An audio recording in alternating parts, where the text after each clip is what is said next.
इसी हिंदुस्तान की सरजमीन में पैदा हुआ हूँ, इसी की रखवाली करते हुए मर जाऊंगा। जिन्ना ने ऑफर दिया था ब्रिगेडियर उस्मान को, आपको जिन्ना ने ऑफर दिया कि आप आ जाइए और पहला पाकिस्तान की सेना का अध्यक्ष आपको बनाए। यार जो रिकॉर्ड है वो अंसारी साहब के साथ ही चले गए, अब कोई उसको तोड़ने वाला पैदा नहीं हुआ है।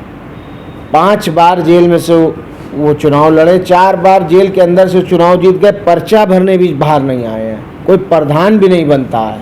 हमारे लिए सब एक बराबर है। जो हमारे दरवाजे पर आएगा, अगर उसका आंसू गिर रहा है तो हम उसका आंसू पोंछेंगे, अगर वो परेशान है तो उसका हल निकालेंगे। हम ये नहीं देखते हैं कि वो किस धर्म किस जात से आता है। यादव जी आए थे, क्या संवेदना व्यक्त करके गए? नहीं, कल माननीय राष्ट्रीय अध्यक्ष जी अखिलेश यादव जी यहाँ आए थे और आने का क्रम यही था कि हमारे वालिद मरहूम की पुरसा देने के लिए। और यकीनन मेरे माँ भी नहीं थी, मेरे भाई भी नहीं थे, पूरा परिवार तो एक साथ था, लेकिन इनकी कमी थी। तो जिसका ज़ख्म सीनों पर था और उनके आने से उन्होंने बहुत हौसला बढ़ाया, बहुत हिम्मत दिया, बहुत प्यार दिया। और जिस तरह से माननीय नेता मुलायम सिंह यादव जी मेरे पिता के अभिभावक के तौर पर रहे, हमेशा गार्जियन के तौर पर, उसी तरह से कल ये महसूस हुआ कि माननीय अखिलेश यादव भैया हम लोगों की गार्जियन और अभिभावक के तौर पर हैं। एक फ़ोटो देखा गया है जिसमें आप उनसे हाथ ऐसे मिला रहे हैं जैसे मानी अभिभावक हुई हूँ आपके। तो मैंने तो भाई बोले कि वो मेरे गार्जियन हैं, अभिभावक हैं, इसमें कोई दो राय नहीं। पिता के जाने के बाद कैसी कमी महसूस हो रही है? देखिए, ये तो स्वाभाविक है, आप भी किसी के पुत्र होंगे और बाप सब कुछ होता है। बाप के जाने के बाद ये महसूस हो रहा है कि भले वो दूर थे, जेल में थे, लेकिन थे। ना होने के बाद ये तो महसूस हो रहा है कि बाप की कमी है और जैसे छत ना हो। लेकिन ठीक है, उनका खून है रगों में, घबराएंगे नहीं, परेशान नहीं होंगे, कानून के रास्ते से अपनी इस लड़ाई माननीय सर्वोच्च न्यायालय में लगा है, सुप्रीम कोर्ट में अब्बास भैया की मैटर कस्टडी पेरोल का। उम्मीद तो हमें है कि हमारे हक़ में फ़ैसला होगा, अच्छा फ़ैसला होगा, वो आएंगे हमारे बीच। और ऐसे भी उनके ऊपर एक मुख्य मुकदमा बचा है PMLA ED का। अच्छा, उसके अलावा सारे केसों में उनकी बेल हो चुकी है। सर, हमने क्षेत्र में यहाँ के जनता से जब बात की तो उन्होंने बताया कि आप लोगों के बारे में कि चाहे यहाँ का जो गरीब होता है, जिसको शादी ब्याह में ज़रूरत होती है, तो आप लोग आर्थिक सहयोग करते हैं। और बहुत ऐसे लोग जो बताए कि हम इनकी ज़मीन पर हम लोग बसे, हमको शरण दिए आप लोग। लेकिन जो मेन स्ट्रीम मीडियम चलता है अवैध कब्जा वाला, इसको आप कैसे देखते हैं? देखना क्या है, देखिए मेन स्ट्रीम मीडिया जिसको अब तो लोग गोदी मीडिया कहने लगे हैं। आप लोग तो कम से कम बिके हुए नहीं हो, सच दिखाने वाले हो। जो बात मैं बोल रहा हूँ वो कम से कम दिखाई जाएगी, चलेगी। यहाँ तो बड़े बड़े कॉरपोरेट घरानों ने मीडिया हाउसेस को ख़रीद लिया है। नाम तो नहीं लेना उचित है, लेकिन तो सार्वजनिक तौर पे सबको पता है कि NDTV अदानी साहब का है, News 18 अंबानी साहब का, इस तरह से सभी। तो वो तो अपना प्रोपोगंडा वो ही चलाएंगे ना, जो उनको कहा गया है चलाने को। वो तो अपना वही प्रोपोगंडा चलाएंगे, वो जो दिखाते हैं वो दिखाएंगे। और ये भी जान लीजिए कि आज भी 22 गांव ऐसे हैं, 22 गांव जो ज़मीनें हमारी हैं और एक नया पैसा किसी से हम लोग नहीं लेते हैं। और आबादी बसी हुई है आज भी, वहाँ दलित बस्ती भी है, चौहान बस्ती भी है, माइनॉरिटी के भी लोग हैं, बिंद समाज के भी लोग हैं, धोबी, बहुत 3600 जात के लोगों को हम लोग यार बसाने वालों में हैं। हम लोग बंजर बोने वालों में और लूटने वालों में और सरकारी ज़मीन हथियाने वालों में नहीं है।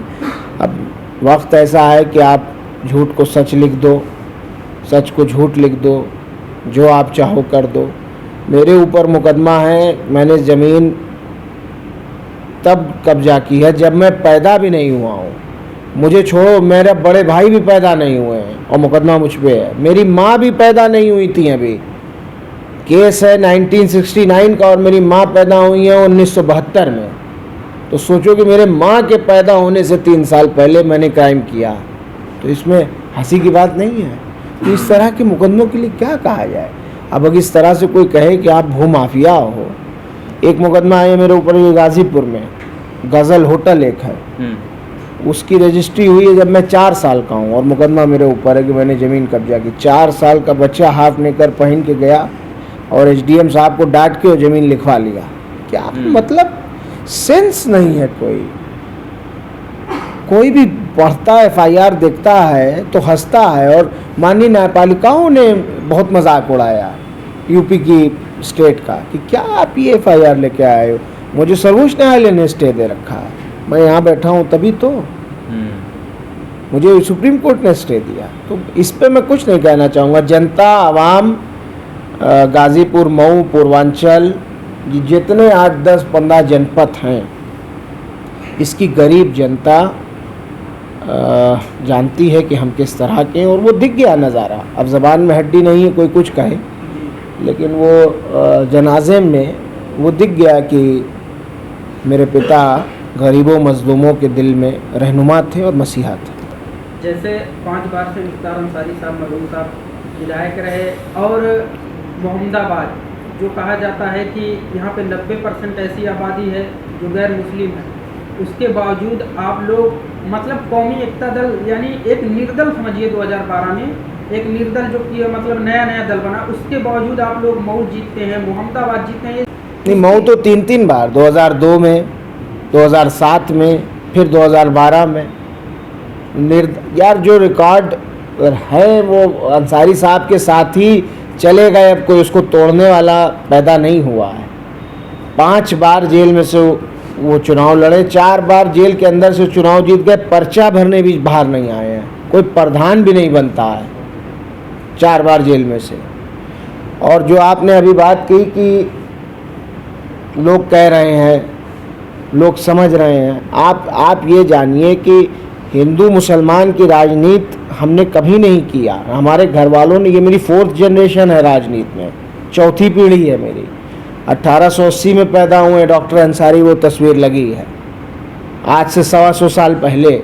और 1926-27 में, यानी आज से लगभग 96-97 वर्ष पहले, वो इंडियन नेशनल कांग्रेस पार्टी के प्रेसिडेंट थे। जिन्ना ने ऑफर दिया था ब्रिगेडियर उस्मान को, आपको जिन्ना ने ऑफर दिया कि आप आ जाइए और पहला पाकिस्तान की सेना का अध्यक्ष आपको बनाएंगे, पहला।